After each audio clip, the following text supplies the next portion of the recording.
Welcome to Backstage with Kennedy. This little show will be your remedy. From Toronto, spanning across the sea. Cool people, lots of laughs. This is your favorite podcast. Hello and welcome. My name's Kennedy from the Backstage with Kennedy podcast. We're on episode number 29, and I have a very special guest today, Mikey Hawdon. So Mikey is, he was in a band called the Fairmounts, and they were very successful, but Mikey has started this new thing. As of late, I would say a couple months now, Mikey and his uke. And it started off just with sessions with, it looked like a lot of friends, and it kind of progressed into a larger circle, still friends, but a lot of musicians from not just Toronto, but around the world. So yeah, I'm very happy to have Mikey on the podcast. How you doing, Mikey? Good, man. Thank you so much for having me. This is going to be fun, for sure. Yeah, brother. So how have you been getting through all this, man? Obviously, you are a frontline worker right now. You work in the hospitals. How have you been dealing with this? Obviously, it's pretty stressful for you, yeah?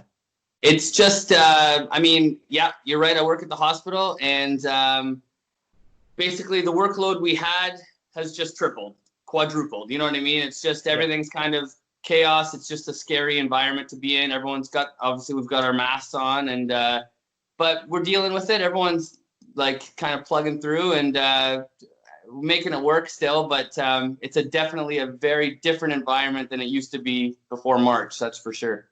I feel you on that. I work at a shoe store, like that's my 9 to 5. And I just started getting back to work like with customers, I want to say last week. And it took a couple of days for me to really get comfortable with, being face to face with people again in a situation, because you get a little paranoid and anxious about it all, because obviously it's a scary situation, right? But yeah, I think absolutely you got to kind of roll with the punches about it, and just go with it. Right. Yeah, that's right. So like just being at the hospital though, you can see that like I don't know, it's just like I said, it's very scary right now, but I just want to make sure that everyone knows that like I couldn't be happier with how the hospitals are handling it. You know what I mean? Like they really are like taking this bad situation and dealing with it, and it is cool to be kind of a part of that in a sense. You know what I mean? Like it's good to see like what people can do when faced in this kind of a situation. So absolutely, empower to you, man. Thank you for doing what you do, and providing a service that does help people at the end of the day. I do appreciate that. Sure. So Mikey, you started the Mikey and his uke sessions. It wasn't originally Mikey and his uke, was it? No. Well, I just want everyone out there to know. So the Fairmounts are definitely still the Fairmounts. This whole Mikey and his uke thing started because everything got put on hold. We had just finished our new record. We'd sent it off to the pressing plant. It's coming out on Clearview Records again. And it's being pressed on vinyl, and then literally everything came to a complete halt. So I just found out this week that the pressing plant has fired back up and things are back. Yeah, so that's really good news. But yeah, this whole Mikey and his uke thing started because of everything else, like life being put on hold. And as you mentioned, it really wasn't supposed to be anything. It wasn't supposed to be this new cool series. I came home from work one night. It was March 17 or 18, whenever we all when the lockdown first started. And I remember just laying in bed. It was like 2 or 3 in the morning. My roommate who lives upstairs, he was sleeping. And I was laying in bed. And I started playing a Bad Religion song, their song Infected, because I thought that kind of related to what was going on. I posted it, and people kind of got a kick out of it. So then I did a Fairmount song called I Don't Want to Go to the Hospital, which I also thought was relevant with what was going on. And it just kind of snowballed from that. I did 2 in a row. So then I did 3, and then I did 4. And then by the time I finished a week, I was like, I wonder how many days in a row I could go. And next thing you knew, last week it was 100 in a row. So yeah, it's been crazy. The time management you have must be absolutely incredible. I mean, I was doing 3 podcasts a week, and Right. I found that like super intense. And the fact that you were doing 7 a week is like, yeah, no, unbelievable. you know what? I won't lie. By the end of it, I was crawling to the finish line. You know what I mean? Like once my buddy Dean and I, who does it with me, we kind of around like the 50 or 60th video, we were like, okay, let's set an end date at 100. Mm-hmm. And by the time we got to around 70, 75, it was a chore by that point. But it's been so much fun, and like just getting to collaborate with the musicians that I have, and it's been a blast. I love every minute of it. But yeah, at the end there, trying to do the daily ones got a bit tiring, that's for sure. Oh yeah, you say that you said like meeting the musicians and stuff, that like collaborating with the musicians that you got to collaborate with. How did you meet some of these people? Because I can tell with the dynamic that you have with Darren Pfeiffer of Goldfinger, and I mean, great talent. You obviously met probably some people through him, but how did you really gain this massive circle of people? It seems like you were just reaching out to them and they were just coming right to you from all ends. Yeah, I mean, a lot of them I've met through Darren, Darren's a really close friend of mine, and we've played a lot of shows together. Him and I do a Green Day band called the Dookies together. And we've played Montebello Rock Fest. And at that, we played 3 of them in a row. And each time you're sitting in the catering or you're sitting backstage and you meet these people. And that's how I met Noodles and from The Offspring. And Noodles and I had lunch together. We had just this great like 2-hour chat. It was me, Darren, Noodles, and Noodles' son. And we just kind of became friends. And he's been such a huge supporter. He's always liking and sharing all the uke videos. And so when I asked him if he wanted to do one, he jumped at it, and it was really cool. And Darren has definitely reached out to a lot of the people, like, especially on the latest one on Brougham. He's buddies with so many people from the punk community that he's been a big help for that. But I was definitely the one that got Marvin Berry from Back to the Future, which was the big one for me. I'm a major Back to the Future nerd, so that was a huge one for me. Yeah, that one blew my mind, man. Like I remember like watching that with my dad when I was younger, and the fact that I saw that video, I was like, holy! I feel like you're throwing me back into my like childhood. You know what I mean? Like it was. Did you say you went back in time, Kennedy? I went back in time. Yeah. Cool, man. Yeah, man. Yeah, that's great.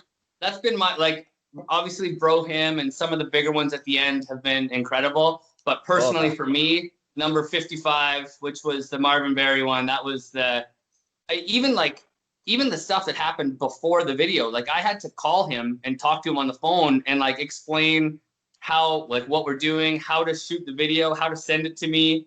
Like, and being such a Back to the Future nerd, I had to keep reminding myself, okay, you're not actually talking to Marvin Berry on the phone right now. You're talking to just a nice gentleman who doesn't know how to send a file. So just like kind of walk him through it. But that was great.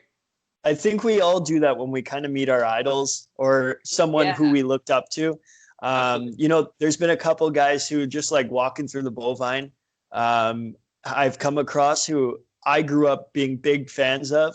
And I'm like, all right, Ken, snap out of it, man. Snap out of it. Because you kind of get like it's bigger than the moment sometimes, but you got to treat them like a person, right? Yeah, because that's what they are. That's all they are. They really are just another dude. So. Exactly. So, Mikey, one thing I've realized about these sessions that you've done over the 100 episodes was community, unity, and love. Those were 3 things that I could really feel listening to this, especially episode 100. But throughout it all, like, I mean, you had Amy on there. God bless her soul. I love that woman. You know, you had so many amazing local talent. as well, and it did really create a community-esque aspect. I watched a documentary with my dad the other day, last night actually, and it was called Laurel Canyon. I don't know if you've ever seen it or heard of it. Basically, it's an area in California, and the idea of it is all these musicians in the from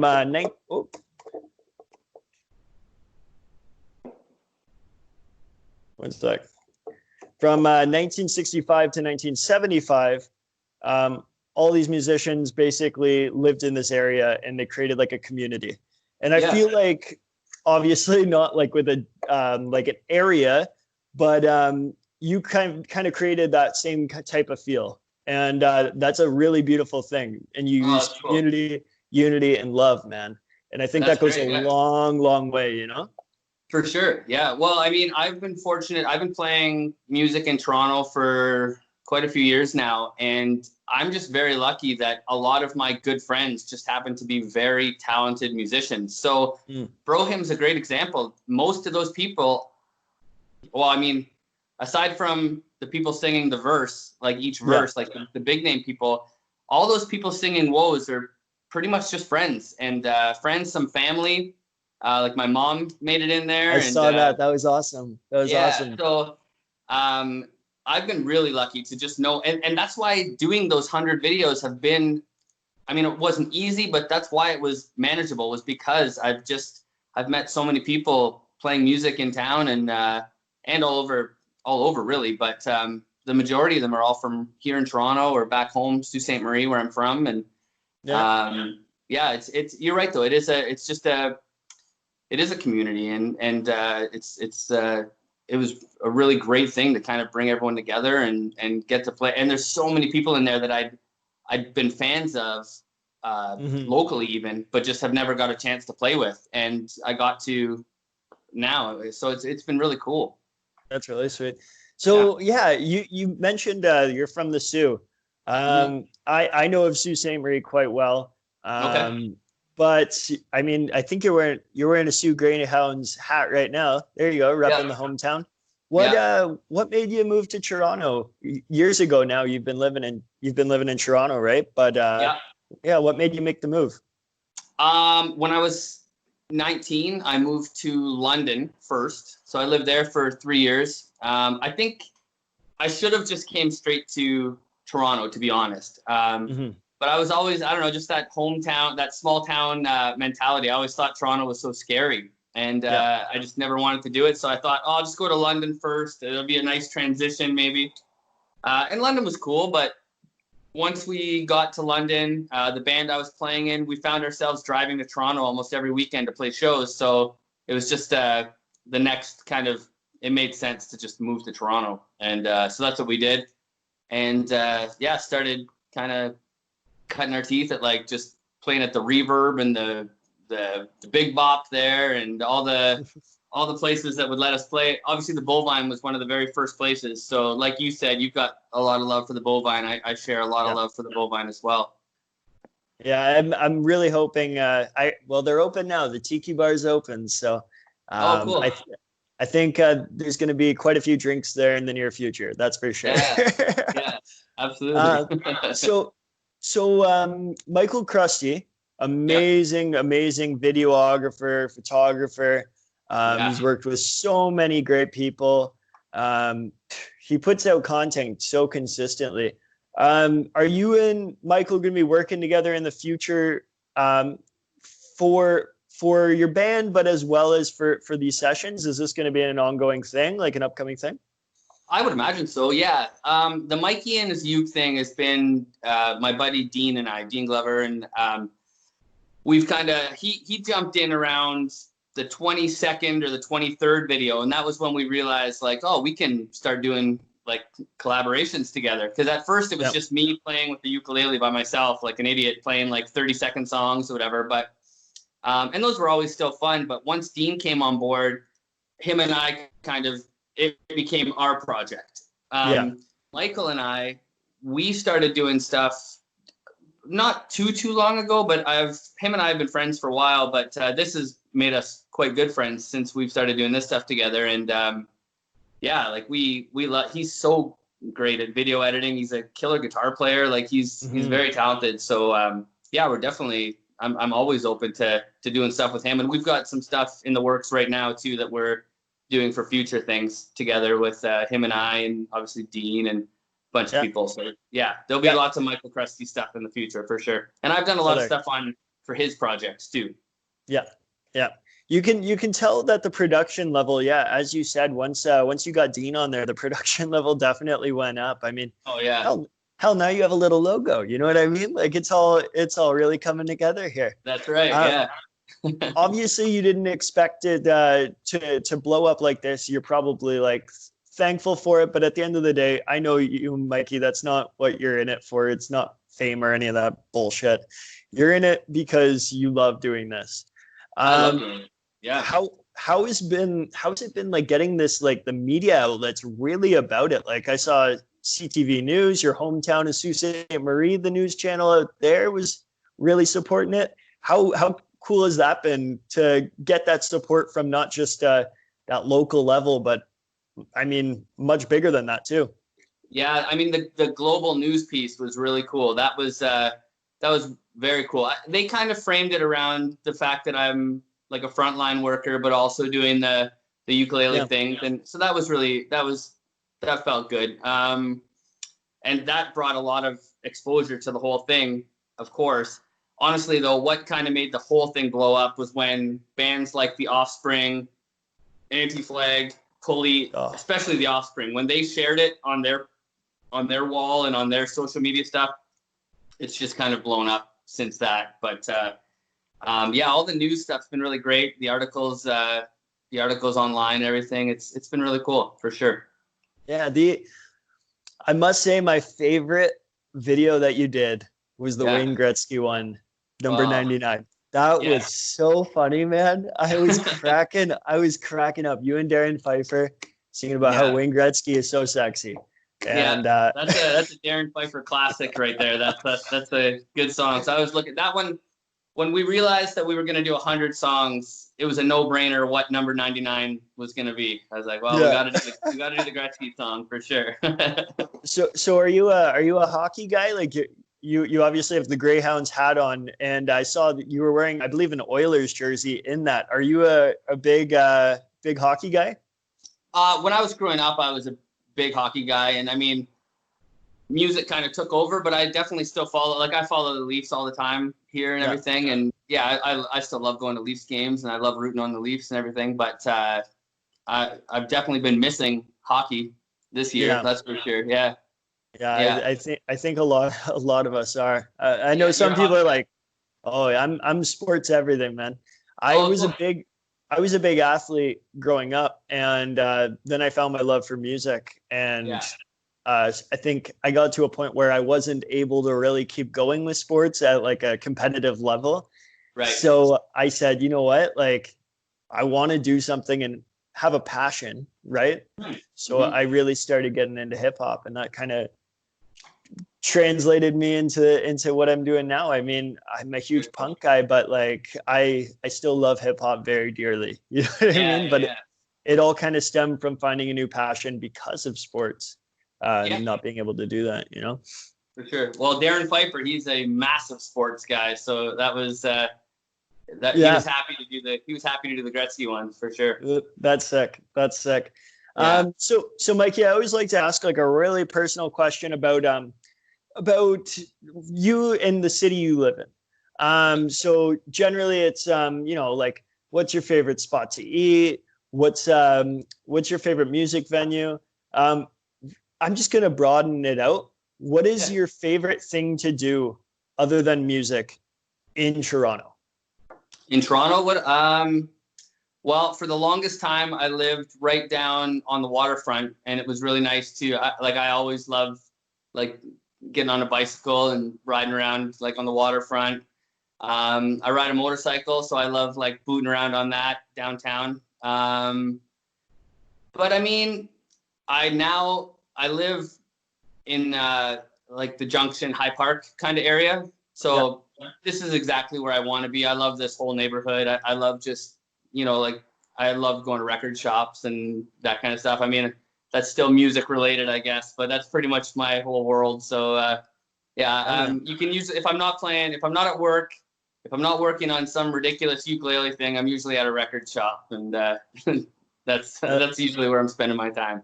I like that. You live in the area that I have wanted to live in for years and years and years, even before I moved to Toronto. Yeah. I always wanted to live in High Park, man. So it's beautiful here. Yeah. It's really nice. It's a beautiful community. Community.